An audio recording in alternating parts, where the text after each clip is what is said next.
കടലിൽ ഒരു പള്ളി സ്ഥിതി ചെയ്യുന്നുണ്ടെന്ന് പറഞ്ഞപ്പോ എത്ര ലുക്ക് പ്രതീക്ഷിച്ചില്ല. പള്ളിന്റെ തൊട്ടടുത്ത് തന്നെ ഒരു കിടിലൻ ഭീമാകാരം മിനാരം നമുക്ക് കാണാൻ സാധിക്കും. മസ്ജിദു സലാത്ത് മലാക്ക എന്നാണ് ഈ അത്ഭുതം തോന്നിക്കുന്ന പള്ളിയുടെ പേര്. ഈ ചതുരത്തിലുള്ള ഗേറ്റ് കഴിഞ്ഞാൽ പിന്നെ ഒരു മീന് വായ പൊളിച്ച ആകൃതിയിലാണ് പള്ളിന്റെ മുൻപുള്ളത്. പടച്ചോന്റെ മുമ്പിൽ എല്ലാവരും സമന്മാരാണെന്ന് ഇസ്ലാമിന്റെ പ്രഖ്യാപനം തെറ്റിക്കുന്ന ഈ VIP പാർക്കിംഗ് എനിക്ക് തീരെ ഇഷ്ടപ്പെട്ടില്ല. ഓല് കുറച്ച് വലിയ ആൾക്കാര്. പിന്നെ വുളു എടുക്കാനൊക്കെ വിശാലമായ സ്ഥലമുണ്ട്, നല്ല ഭംഗി, നല്ല സൗകര്യമൊക്കെ ഉണ്ട് ഇവിടെ.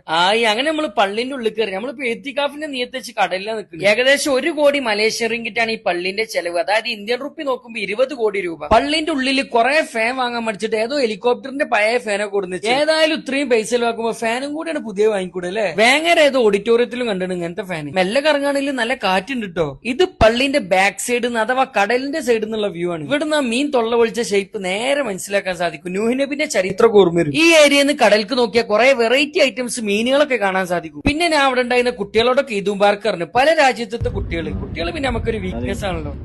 ഈദ് മുബാറക്.